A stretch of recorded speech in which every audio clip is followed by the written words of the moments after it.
Señor, y le hago llegar mis saludos a los hermanos que ya estamos conectados en esta red, listos para seguir alabando y glorificando el bendito nombre del Señor. Vamos a tomar nuestras Biblias, esta vez en el libro de Mateo, capítulo 18. La palabra del Señor en el libro de Mateo, capítulo 18. Y vamos a dar lectura del versículo 1 hasta el 5. La palabra de Dios, Mateo 18, del 1 al 5. En aquel tiempo los discípulos vinieron a Jesús, diciendo: ¿quién es el mayor en el reino de los cielos? Y llamando Jesús a un niño, lo puso en medio de ellos y dijo: de cierto os digo que si no os volvéis y os hacéis como niños, no entraréis en el reino de los cielos. Así que cualquiera que se humille como este niño, ese es el mayor en el reino de los cielos. Y cualquiera que reciba en mi nombre a un niño como este, a mí me recibe. Gracias al Señor por su palabra. El pensamiento que está ahí en la palabra es una pregunta: ¿quién es el mayor? ¿Quién es el mayor? En este capítulo 18 ha sido llamado el discurso sobre la grandeza y el perdón. Todos los tópicos que están en este capítulo tienden a hablar sobre esto. Y da principios de conducta apropiados para aquellos que declaran ser discípulos de Cristo el Rey. Jesús en esta ocasión estaba instruyendo a sus discípulos acerca de la humildad, un tema no tan agradable para cualquier cristiano. Y la pregunta de los discípulos fue: el Señor está tratando de hablar de la humildad y los discípulos, estoy hablando de los apóstoles, los discípulos cercanos del Señor, le preguntan: ¿quién es el mayor en el reino de los cielos?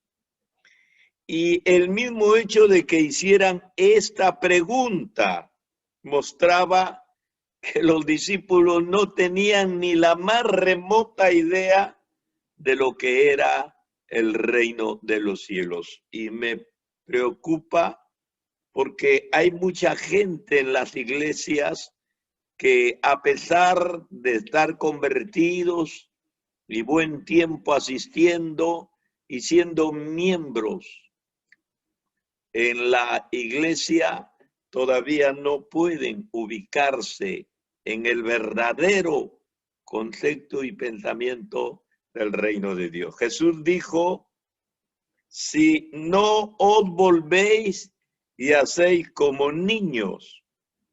¿Qué estaba diciéndole Jesús? Estaba advirtiéndoles que iban en un sentido totalmente equivocado. Él les quiere hablar de la humildad y ellos están pensando quién es el más grande, quién puede ser el más grande, alejándose en lugar de acercarse al reino del cielo. En otras palabras, los discípulos se salen por la tangente, mientras Jesús quiere ubicarlos en este principio de la humildad. Ellos están pensando en el principio no de la humildad, sino en la ostentación. El deseo humano de la grandeza es algo que está inherente en cada persona. Los discípulos habían pensado siempre que el reino de los cielos era una edad dorada de paz y de prosperidad. En algunos momentos yo he escuchado a las personas que dicen me voy a meter al evangelio para ahorrar, para ya no gastar, para evitarme los vicios. O sea, ellos no están pensando en el cambio total de sus vidas, de un reino de tinieblas a un reino de la luz, de una enemistad con Dios a una enemistad con Dios. Ellos no están pensando en la esfera espiritual, sino solamente en la material. Ahora, ellos como no tienen la visión del reino, comienzan a codiciar posiciones privilegiadas en este mismo reino, ¿no? Su espíritu egoísta encontraba expresión entonces en esta pregunta: ¿quién es el mayor en el reino de los cielos? Ellos estaban interesados, ¿no? En la vida todo depende de lo que una persona se proponga. Como dice la misma palabra, el que busca halla. Si su meta es el cumplimiento de una ambición personal o la adquisición de poder, el disfrutar de prestigio o la exaltación del yo, mire, escuche lo que estoy diciendo. Si su meta es la ambición personal, de ambición de poder o de prestigio o la exaltación del yo, del ego, esta persona se está proponiendo todo lo contrario a lo que el reino de los cielos ofrece. Qué bueno sería que la gente lo entendiera. Entonces verdaderamente el mundo se convencería que encontrar a Cristo no es solamente hallar una expresión de vida religiosa, sino un absoluto y total cambio de lo malo a lo bueno, de lo inútil a lo útil, de lo pecaminoso a lo santo. Eso sería el mensaje más claro y directo. Así que por ser ciudadano del reino quiere decir olvidarse completamente de uno mismo. Jesús dijo: aquel que no se niega a sí mismo. Este mensaje no es agradable para las personas. Yo sé que si lo estuviera predicando desde un púlpito, alguien tendría que expresar: este mensaje no es alentador, este mensaje no propone una vida de satisfacción, de cambio, este mensaje hasta es retrógrado, me habrían dicho algunas personas. Pero es lo que el mensaje de Dios en la Biblia nos enseña, que ser ciudadano del reino quiere decir olvidarse completamente de uno mismo, desgastar, exterminar, aniquilar el yo en una vida de servicio, en una vida de servir a los demás y no buscar el poder para uno mismo. Así que, ¿qué es lo que busca la gente? Bueno, nosotros sabemos que el gran deseo humano siempre será la grandeza. Y si es verdad que la palabra de Dios nos proyecta hacia la grandeza, pero no hacia la grandeza humana, no hacia la grandeza material, sino hacia la grandeza espiritual. Jesús y la actitud del creyente. Jesús contextó esta lección objetivamente, poniendo en medio de la multitud que están enseñando y ellos están escuchando. Entonces hace una demostración objetiva, poniendo en medio de ellos a un niño. Entonces Jesús, frente a esta pregunta inquietante de los discípulos, de querer saber quién es el mayor en el reino de los cielos, Jesús les dice: cualquiera que quiere entrar en el reino de los cielos ha de volverse y hacerse como un niño. Imagínese usted cuál habrá sido el impacto de la enseñanza del Señor en aquellas personas que quieren la grandeza y están buscando el lugar privilegiado, el lugar especial, que no se adaptarían al mensaje de la humillación. ¿Cuál habrá sido la expresión? Sin embargo, Jesús estaba refiriéndose aquí al reino interior y genuino, al reino interior espiritual, a fin de llegar a ser verdaderamente un cristiano. Si la persona no ha entendido la profundidad espiritual del reino, entonces nunca llegará a ser un genuino cristiano. En la enseñanza de Jesús, cada uno ha de abandonar los pensamientos de grandeza personal y asumir la posición humilde de un niño pequeño. Esto comienza cuando uno reconoce que su condición de pecaminosidad y su condición de indignidad. Una de las personas que más habla de esto es el apóstol Pablo. Primeramente, él dice que se siente como un abortivo, como el último de los apóstoles, que por haber sido un perseguidor, él no tiene dignidad para ser uno de los primeros. No, él se siente el hombre más postergado, más simple de todos los apóstoles. Entonces ahí es donde comienza verdaderamente la verdadera valoración sobre el reino de Dios. Y esta persona, al reconocer su pecaminosidad y su indignidad, recibe a Cristo como su única esperanza.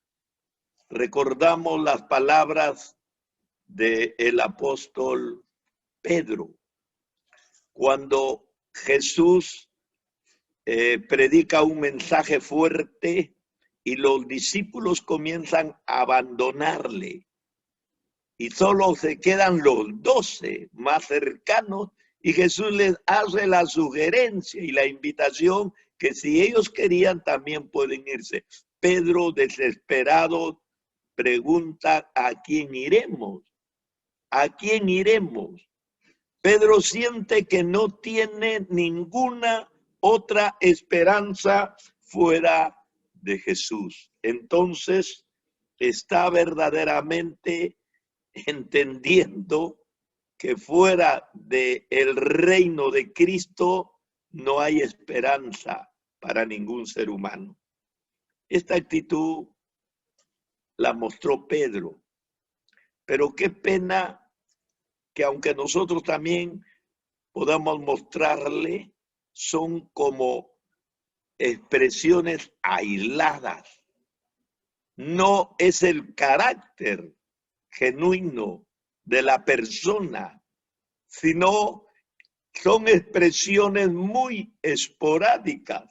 Sin embargo, la recomendación sería que esta actitud de humildad, de dependencia al Señor, debe proseguir a lo largo de toda nuestra vida cristiana.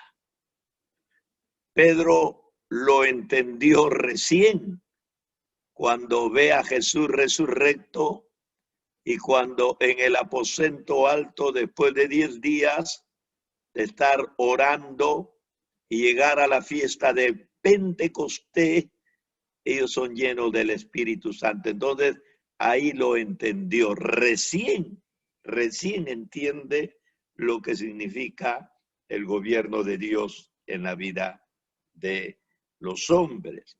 Jesús sigue insistiendo en el ejemplo de un niño y nosotros no tenemos que perder la perspectiva de esta enseñanza. Jesús dijo que la persona más grande en el reino de los cielos es aquel que se humille como un niño, porque un niño tiene grandes cualidades que le hacen símbolo de los ciudadanos del reino. O sea, las cualidades de un niño deben ser las cualidades de todo ciudadano del reino de los cielos. Y una de las primeras cualidades, características de los niños es la humildad. La humildad. Un niño primeramente no pretende figurar, más bien prefiere pasar inadvertido. A veces los padres preparan a los niños y en la casa, en el seno familiar, ellos dicen, hacen cosas, muestran cierta habilidad, inteligencia, pero cuando se les pone públicamente, se niegan y no quieren hacerlo. No tienen deseos de pretender figurar. No desea el niño ser prominente. Prefiere más bien quedar a la sombra. Diga lo que diga la gente, a él en realidad no le interesa ser el primero. Solo cuando va creciendo y empieza a iniciarse en un mundo competitivo, recién el niño, como dice, deja de ser niño para convertirse en una persona un poquito resabiada que camina hacia ser una persona adulta. Y acepta que con la lucha feroz en la vida y la lucha de competencia por premios en primeros lugares, cuando deja atrás la humildad instintiva. Entonces, mientras sea un niño normal, mientras sea un niño inocente, él no tiene ningún deseo de ostentación.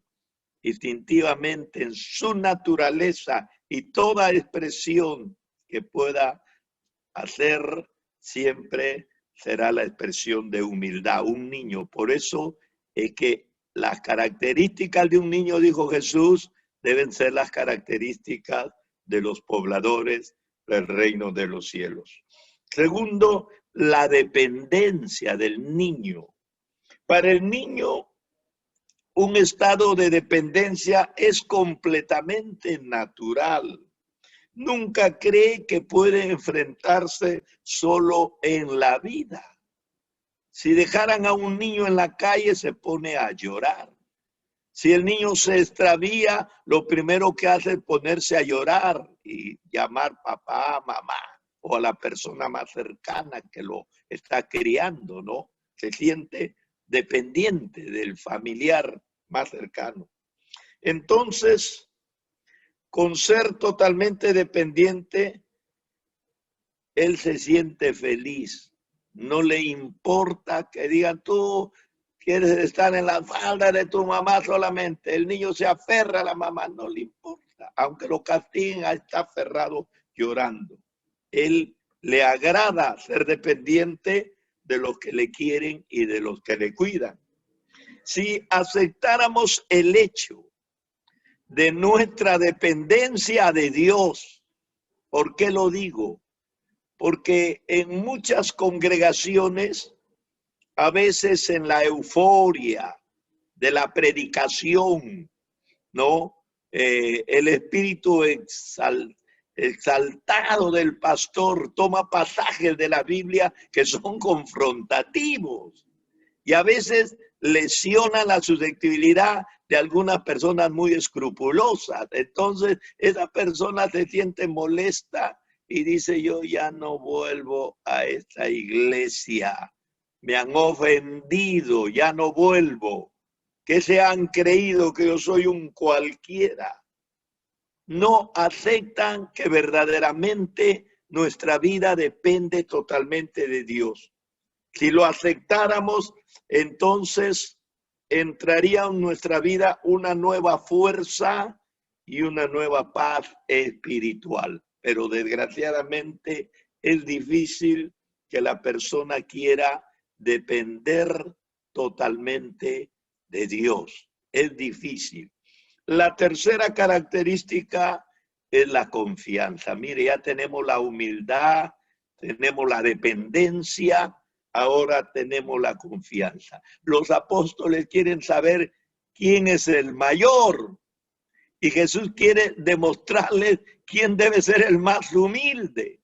Y como no tiene una forma más objetiva que ilustrarlo, toma a un niño con toda la sabiduría que caracteriza a Cristo, toma a un niño, la confianza. El niño instintivamente, sin que nadie le diga, confía en sus padres para la provisión de sus necesidades.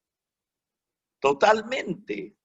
Cuando nosotros éramos niños, no podíamos comprar nuestros alimentos. No lo ven a un niño que se va al mercado, no, a buscar sus alimentos, que cocinará. Se va a hacer un mandarito, es otra cosa porque alguien lo está enviando, ¿no? Entonces, no está capacitado para él mismo vestirse. Como dice, depende en el alimento y el vestido de su padre. Y lo hace con toda confianza. No dudábamos en que podríamos vestirnos y alimentarnos, que nuestros padres puedan. Por eso es que el niño exige al papá, no se pregunta si papá puede, si papá tiene. Inclusive si alguien más grande, más fuerte le quiere pegar, él cree que su papá lo va a defender y que no hay fuerza más grande que la que tiene su papá. Él no va a pensar, mi papá es delgadito, chiquito, y viene el otro y lo abolla. No, no, no. Él dice, mi papá, espérate, papá, grita. ¿Por qué? Porque confía en su padre totalmente. El niño nunca duda que en su padre no va a encontrar protección, que no va a encontrar calor y comodidad cuando venga a su casa. En la calle podrá sufrir privaciones, pero cuando llega a la casa, entonces va a encontrar todo lo que en un terreno ajeno no lo haya. Cuando éramos niños, salíamos de viaje sin dinero para pagar el pasaje. Yo recuerdo que vivía en Lambayeque y siempre veníamos en tren. Más tarde aparecieron los ómnibus. Veníamos a Chiclayo. Yo en ningún momento tenía dinero en el bolsillo. Venía con mi mamá o mi papá. El niño más bien está pidiendo que le compre un chupete, un helado. No, él no está pensando en el pasaje. ¿Qué le importa si a ellos no hay para pasaje? Depende y confía totalmente en su papá, ¿no? Entonces, el niño sale con la idea que su papá lo va a llevar donde ellos han decidido ir. Nunca se le ocurriría al niño dudar que nuestros padres puedan llevarnos y traernos de vuelta sanos y salvos a casa. Entonces, esto demuestra la confianza. 3 características del niño: la humildad, la característica de la dependencia y totalmente la confianza. No hay duda. El niño se deja llevar, el niño espera, el niño se deja guiar, no hay duda, totalmente. Y el Señor les hace ver que hay recompensa de recibir a un niño. Sin embargo, en la enseñanza, el Señor pasa casi de forma imperceptible desde el tema de un niño natural a un niño espiritual. Es una de las características también de Jesús, de llevarlos de un terreno a otro en la contextualización o en la aplicación. Así que Jesús dice, todo aquel que en su nombre recibe a uno de sus humildes discípulos, ahora está proyectando la humildad de un niño que él requiere haya en uno de sus discípulos, lo está proyectando ahora para que la gente lo pueda ver como estos niños, ¿no? Y lo reciba. Dice, cualquiera que reciba a uno de sus discípulos será recompensado como si hubiese recibido al Señor mismo. Y en la misión que Jesús les encomienda, Él les hace ver que vayan de dos en dos por todos los pueblos, que sean hospedados donde les reciban, que acepten los que les conviden y que no estén de casa en casa, como quien dice, paseando, vagando, no, sino que se sujeten a la misión. Así que mucha gente recibió bendiciones porque aceptaron verdaderamente esta gran enseñanza. Así que lo que hace para que el discípulo sea contado como si fuera hecho para el maestro. Usted hace algo para un discípulo, lo está haciendo prácticamente para el maestro. El apóstol Pablo enseña años más tarde y dice, y todo lo que hagáis, hacerlo como para el Señor y no los hombres. Así que cuando la persona cualquiera ayuda a un discípulo, dice el Señor, le está ayudando a él. Por eso en ese día final, cuando el Señor está juzgando a las naciones, Él dice, me viste desnudo y me vestiste, me viste hambriento y me diste de comer, me viste sediento y me diste de beber. Y la gente admirada le dirá, Señor, ¿cuándo te vimos? Ellos sinceramente son conscientes de que no han encontrado al Señor con estas carencias y que tampoco le han ayudado. Ellos son conscientes, pero el Señor está enfocando estas verdades y está endosándoles estas virtudes a ellos. ¿Cuándo te hemos visto? Sinceramente, Señor, no te hemos visto, no te hemos ayudado. Tal vez te has equivocado, pero Jesús le dice, no, por cuanto lo hiciste a uno de mis discípulos, de mis pequeñitos, me lo has hecho a mí. Porque de cierto os digo que ni un vaso de agua fría que se da dejará de tener recompensa. Son los valores que rigen en el reino de los cielos. Y bueno, las personas que hemos sido llamadas tenemos que aprender todos estos secretos. No estoy tratando de presentarme como un evangelista de tanta experiencia, pero quiero decirles que en la misión aprendí muchas cosas. Aprendí a dormir donde sea, a comer lo que sea. Aprendí a caminar, a viajar de muchas formas y nunca puse objeción en lo que pueda encontrar en determinado lugar. Pasaron muchos años y yo había cambiado. Ya no hacía la misión que en los primeros décadas lo hacía. Entonces la situación ahora ha cambiado. Lo confieso con mucha pena por una parte y con mucha alegría por otra. Porque las condiciones de las iglesias verdaderamente son diferentes. Un día llegué a un lugar demasiado humilde y me dieron una cama demasiado sencilla. Yo estuve sentado en la cama hasta las 3 de la mañana.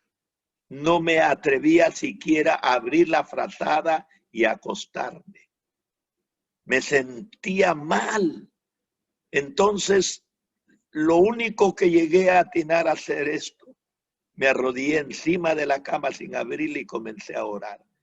Y sentí que mis lágrimas se me caían. Había perdido el espíritu misionero. Ya no era la misma persona que décadas atrás había sido. Sentí que en mí había cambiado algo, pero yo aprendí en la misión, como en el ejército tal vez, a depender totalmente de lo que Dios pueda proveer. Es una lección muy dura, muy dura.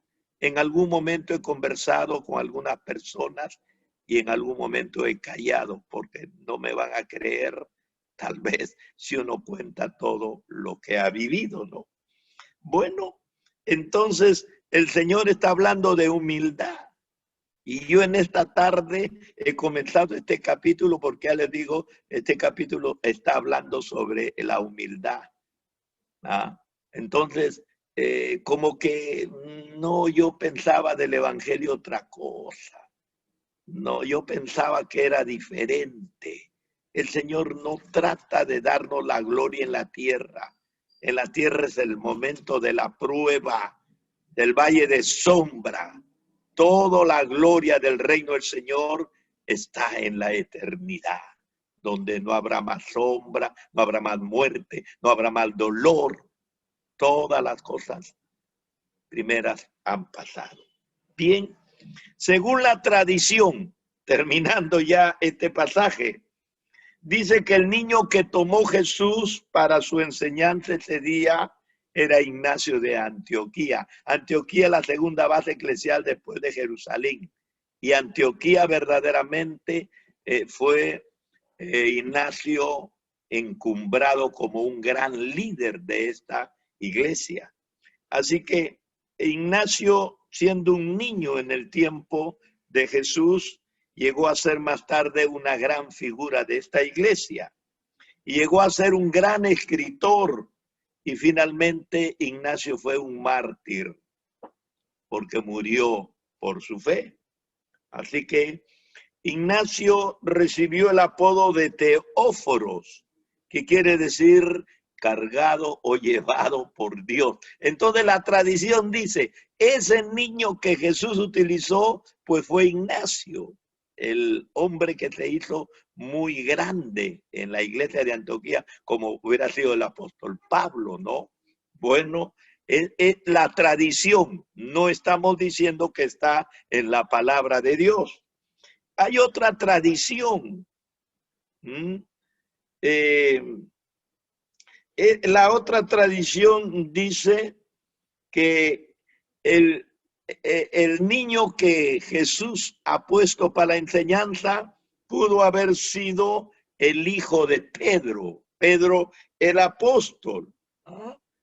Que pudo haber sido, porque bueno, Pedro pues, como dijo el apóstol Pablo, que ellos llevaban a sus esposas en algunos lugares y posiblemente a sus niños. Entonces, en esas primeras expresiones de misión, Jesús andaba acompañado de mucha gente, mujeres que le servían y gente que le servía, le ayudaba, le daba. Entonces era una misión que el Señor movió y mucha gente colaboró. Entonces, la otra tradición dice que pudo haber sido el hijo de Pedro. Sea que haya sido Ignacio, el santo, conocido en Antioquía, o puede ser que haya sido el hijo de Pedro. Lo importante es que era un niño y lo importante es que era el ejemplo de humildad y lo importante es que Jesús llama a las personas no a encumbrarse con la gloria del hombre, sino a santificarse con la gloria de Dios. Dios nos bendiga. Seguimos estudiando la palabra de Dios y cuando lean este pasaje y ustedes encuentren escrita esta pregunta, ¿quién es el mayor en el reino de los cielos? Y el mayor del reino de los cielos es el que se hace como un niño. Dios nos bendiga. Gloria al Señor.